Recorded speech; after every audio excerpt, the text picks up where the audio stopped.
Então, na terceira aula, a gente vai falar o que é módulo de um número real e uma função modular.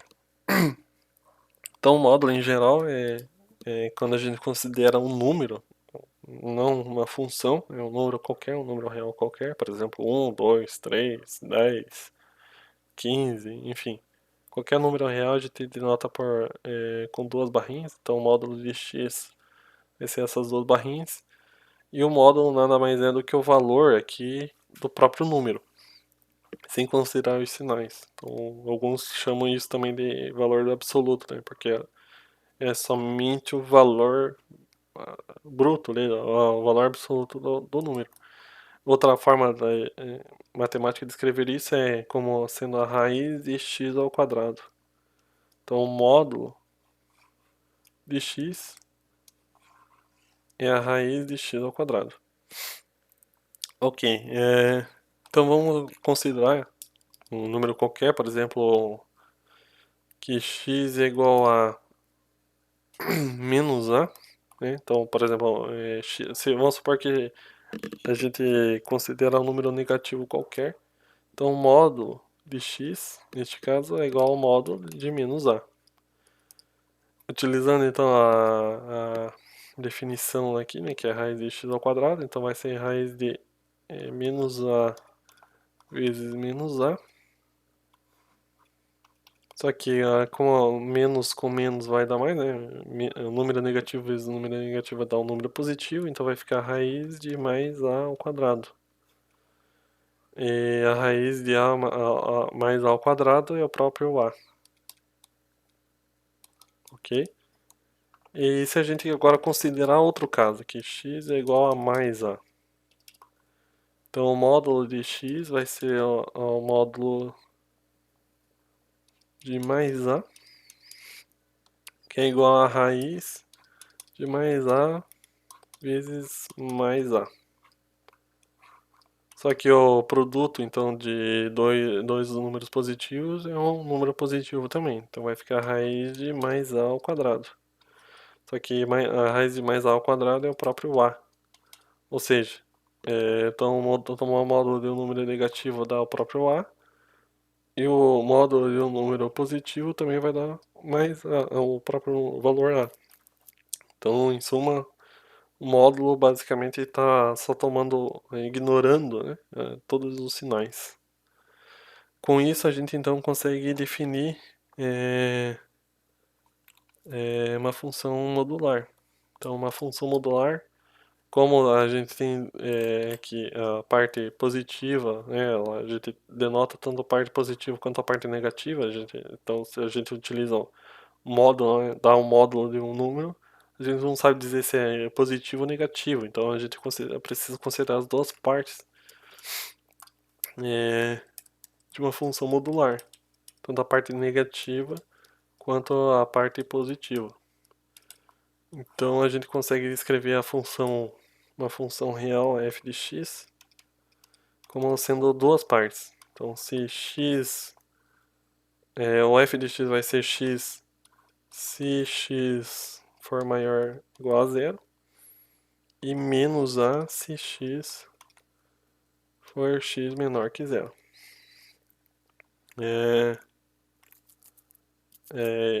essa anotação essa vai ser essa definição que a gente utiliza para uma função qualquer, uma função modular f de x. E o gráfico da função modular ela tem uma propriedade bem interessante, que é a propriedade simétrica das funções. Então, se eu tenho uma função, por exemplo, aqui é f de x, é a função de identidade f de x igual a x. A gente já viu que ela é uma reta que passa pela origem, né? Com um ângulo de 45 graus, ok.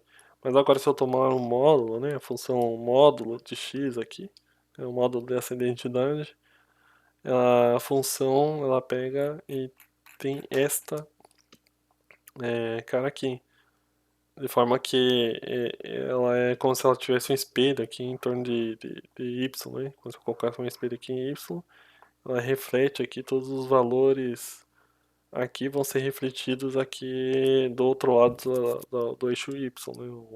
Os valores de x aqui, né? Como se ela fosse refletida. sempre refletida. Em vez de ela cruzar aqui o eixo x, o eixo x é igual a zero, né? Ela reflete, ela vem aqui de menos infinito, x e menos infinito, bate em zero e volta para mais infinito em x aqui, né? Então ela tem essa característica que é bem curiosa, né? Isso se deve, né, essa característica se deve pelo fato dessas funções modulares é, sempre resultar em um valor não negativo, né? Então ela vem dessa característica das funções modulares.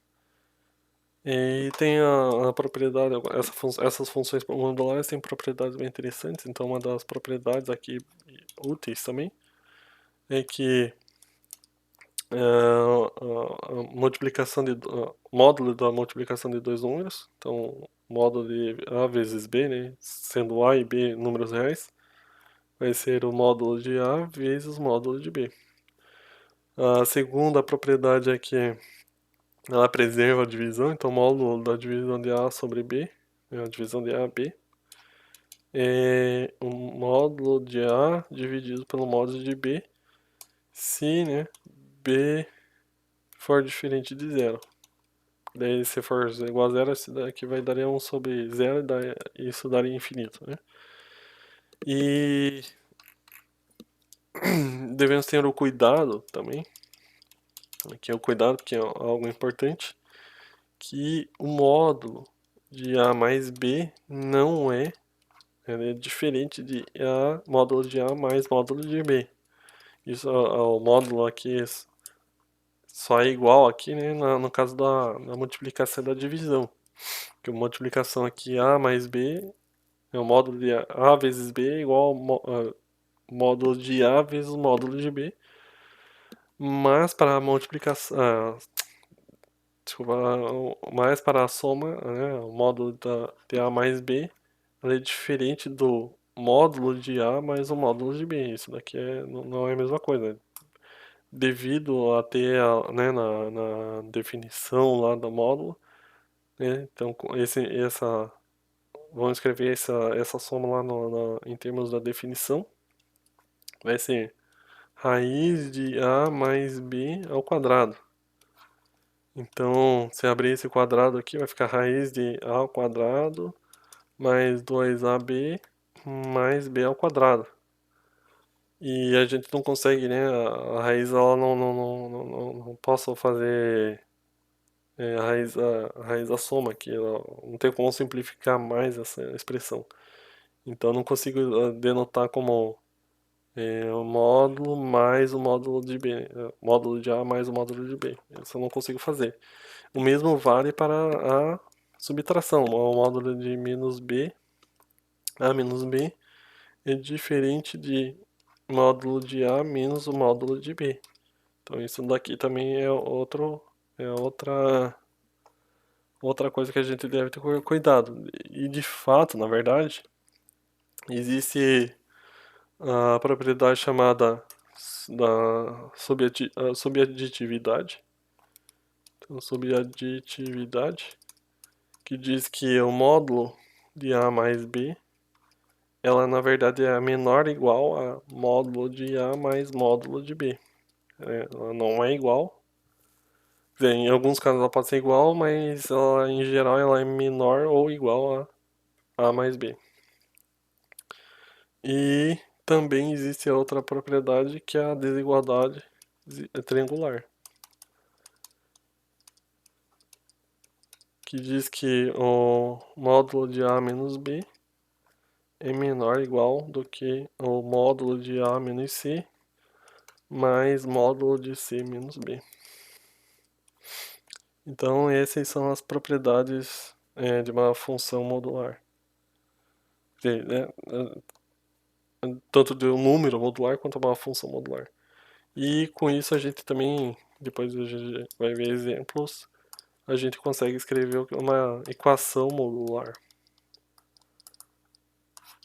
Uma equação modular basicamente vai ser uma expressão contendo x, Então a expressão com x aqui, módulo, né? Igual a uma constante. E daí a gente vai ver como resolve esse tipo de equações. E dessa forma aqui, normalmente vai ter uma ou duas soluções. E a gente vai ver mais logo em seguida exemplos disso.